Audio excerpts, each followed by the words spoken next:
তো আছেন যে গতকালকে ডাকসু নির্বাচনে যে কার্জন হলে যে কেন্দ্র রয়েছে সেখানে আমি যে ভোটটি প্রদান করি, যে জিএসকে ভোটটি প্রদান করি, তার স্পেসিফিকভাবে বলেছিলাম যে আমার ভোটটা কত কাউন্ট হওয়ার কথা ছিল, কিন্তু আমার ভোটটা কাউন্ট হয়নি বা ভোটটা কোথায় গেল আমার এই প্রশ্নতে কিছুক্ষণ আগে হচ্ছে আমি একটি সংবাদ সম্মেলন করি। তার প্রেক্ষিতে আমি সেখানে সংবাদ সম্মেলন বলি যে আমি হচ্ছে এর প্রেক্ষিতে হচ্ছে আমি অভিযোগ জমা দিব হচ্ছে নির্বাচন কমিশনে। সেই প্রেক্ষিতে হচ্ছে আজকে আমি এখানে আসছি নির্বাচন কমিশনে অভিযোগ জমা দেওয়ার জন্য। কিন্তু এখানে এসে সবচেয়ে দুঃখের যে বিষয়টা হচ্ছে আমি এখানে এসে দেখতে পাই যে নির্বাচন কমিশন অফ, এবং সেই জায়গা থেকে আমি কোনো কিছু পাইনি যে নির্বাচন কমিশন কেন অফ বা নির্বাচন কমিশন অফ করার পিছনে কারণ কি কোনো কিছু উল্লেখ না করে নির্বাচন কমিশন অফ। পরবর্তীতে আমি নির্বাচন কমিশনে যোগাযোগ করার জন্য চেষ্টা চালাই। সেই জায়গায় আমি হচ্ছে রেজিস্ট্রার 207 নাম্বার রুমে যাই, গিয়ে তাদের কাছ থেকে নাম্বার সংগ্রহ, বাট আলটিমেটলি হচ্ছে 2টা নাম্বারে ফোন দিই। 2 নাম্বারে ফোন দেওয়ার ফলে ফোন করবে না, বন্ধ দেখায়, বাট আরেকটা নাম্বারে ফোন দিই। সেই ফোনের ফোন করে চাই যে এটা আরেকটা ষড়যন্ত্রের দিকে যাচ্ছে।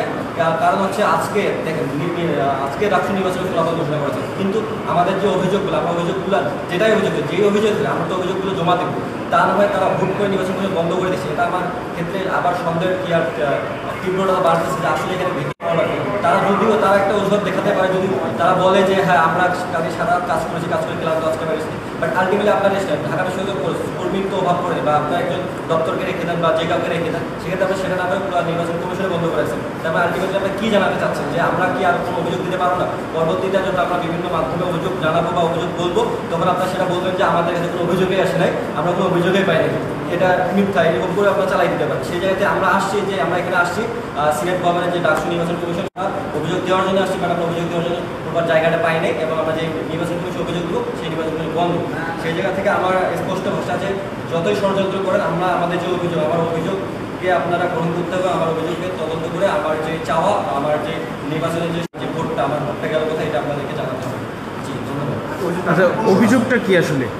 আচ্ছা, অভিযোগটা মূলত হচ্ছে আপনারা সবাই জানেন যে গতকালকে ডাকসু নির্বাচন হয়েছে। আমি একজন কেন্দ্রীয় সদস্য পদপ্রার্থী ছিলাম, প্লাস আমি সদস্য হলো আমি হচ্ছে একজন ভোটার। সেই ভোটার হিসেবে ডক্টর শহীদুল হল যে ভোট কেন্দ্র কার্জন হল এরিয়া, সেই এরিয়া হচ্ছে আমি ভোট দিতে যাই। ভোট দেওয়ার ফলে আমি যাকে যে জিএসকে ভোট দিই, সেই জিএসকে ভোট দেওয়ার ফলে হচ্ছে রাত্রিবেলা হচ্ছে সেই জিএস আমাকে জি আমি শেষ করি। কেন্দ্র হচ্ছে কার্জন হল, আমি হচ্ছে শহীদুল্লাহ হলের কার্জন হলে যে কেন্দ্র রয়েছে সেখানে ভোট দিয়ে পরে আমি জানতে পারি যে আমি যে জিএসকে ভোট দিই সেই জিএসের মানে টোটাল রেজাল্ট, ওই হলে টোটাল রেজাল্ট আসছে 0। সেক্ষেত্রে আমার যে প্রশ্নটা, আমি একটাও তো ভোট দিয়েছি, একটা ভোট তো কাউন্ট হওয়ার কথা, বাট সেই ভোটটা আলটিমেটলি গেল বলে। আসলে যদি যদি তারা বলে যে ব্যালট পেপারও বাতিল, বাট ব্যালট পেপার বাতিল, সেই ব্যালট পেপারটা গেল, আপনি সংখ্যাটা বলে এতগুলো ব্যালট পেপার বাতিল হবে, এতগুলো, বাট আমি যে ভোট দিয়েছি আমি দেখে শুনে ভোট দিয়েছি, এবং আমার যে বিশ্বাস আমার ভোটটা বাতিল হওয়ার কোনো প্রবণতা নাই।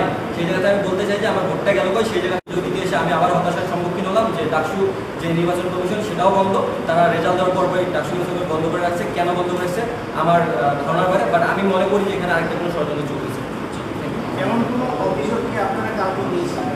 আচ্ছা, আমি শুরুতে একটা যে অন্যরা কী অভিযোগ করছে সেটা তাদের ব্যক্তিগত বিষয়, তারা কী অভিযোগ দিচ্ছে না দিচ্ছে তাদের ব্যক্তিগত। আমার অভিযোগ হচ্ছে আমি যেই কেন্দ্রে ভোট দিয়েছি, আমার যে অভিযোগটা নিয়ে এসে আমার ভোটটা গেল, আমার একটাই অভিযোগ থাকবে, তাদের অভিযোগ তারা বিট করবে, তাদের অভিযোগ তারা জানাবে, যে তাদের অভিযোগ থেকে তাদের প্রমাণ শুধু তারা জানাবে। আচ্ছা, এমনি কেন্দ্রীয়ভাবে যে নির্বাচন হলো সেটা আসলে কেমন হলো আপনার মতে? আচ্ছা, আমার কেন্দ্রীয়ভাবে আমার ব্যক্তিগতভাবে দেখেন আমি নিজেই অভিযোগ নিয়ে এসেছি। তার মানে দেখেন আমি ততক্ষণ এটাকে বৈধতা দিব যতক্ষণ আমি আমার যে সুষ্ঠু তদন্ত পাবো, ততক্ষণ আমি এটাকে বৈধতা দিতে পারবো। যতক্ষণ না পর্যন্ত আমি আমার যে সুষ্ঠু তদন্ত পাচ্ছি ততক্ষণ পর্যন্ত আমি এটাকে কোনোভাবে বৈধতা দিব না। আমার পক্ষ থেকে অন্যরা বৈধতা দিল আমি বৈধতা দিব। যদি তারা এটা প্রমাণ করতে পারে বা এটা আমাকে বলে যে হ্যাঁ এটা ভোট বাতিল হোক আর যাই হোক, ভোটটা গেছে কই, এটা যদি তারা আমাকে উপস্থাপন করতে পারে, তাহলে হ্যাঁ আমি সাধারণ গ্রহণ করবো যে হ্যাঁ নির্বাচন আমার পক্ষে ঠিক হয়েছে। যদি না হয় তাহলে আমার পক্ষে আমি এই নির্বাচন করবো। আপনার নাম পরিচয়টা একটু? আচ্ছা, আমি মোহাম্মদ সজিব হুসাইন, শিক্ষার্থী, ঢাকা বিশ্ববিদ্যালয়। আমার হচ্ছে ডক্টর শহীদুল হল আর ডিপার্টমেন্ট হচ্ছে শহীদুল। আচ্ছা, সর্বশেষ প্রশ্ন, আমরা দেখেছি আবিদুল ইসলাম, মোহাম্মদ ফাতেমা, আব্দুল কাদের সহ সকলেই এই বেশ কয়েকজন আর কি নির্বাচনের নিরপেক্ষতা নিয়ে প্রশ্ন তুলেছেন। সেখানে আবিদুল ইসলাম সরাসরি একটি ফেসবুক পোস্টের মাধ্যমে এই নির্বাচন প্রত্যাখ্যান করেছেন। সেই জায়গা থেকে আপনারা তাদেরকে সমর্থন, তাদের যে বক্তব্যগুলো তাদেরকে সমর্থন করেন? আচ্ছা, আমি শুরুতেই বলেছি যে আমি কোনো প্যানেলের না, কোন প্যানেল কী অভিযোগ আমি একটি প্যানেল তা নাই, এটি কিন্তু অনেক প্যানেলেরই আমি হুজুম দিয়েছে, বলছি, সেই জায়গা থেকে প্রশ্নটা রাখছি। সেই জায়গায় বলতেছি আমি কোনো প্যানেল না যে আমি হারবো বা জিতবো, হারলে বা আমি হেরে গেছি বা হেরে গেলে জন্য প্যানেল করতে আমার আক্ষেপ থেকে এমনটা না। আমার কথা হচ্ছে যেখানে অন্যায় আছে সেখানে আমি প্রতিবাদ করবো, সেটা সিঙ্গেল অন্যায় হোক কে অন্যায় হোক। বাট সেখানে অন্য প্যানেলরা যেহেতু অভিযোগ জানিয়েছে, কিছুটা সত্য না থাকে কিন্তু কেউ অভিযোগ জানায় না, অবশ্যই তাদের সত্যতা আছে বলে তারা অভিযোগ জানিয়েছে, তাদের অভিযোগ তারা প্রমাণ সহকারে জমা দিক, তাদের অভিযোগের তদন্ত তারা করুক, সেটা তাদের বিষয়। বাট আমি আমার অভিযোগে স্টিল নাও, আমার অভিযোগটা আমার যেটা সেটাতে আমি স্টিল। ধন্যবাদ। থ্যাংক ইউ ভাই।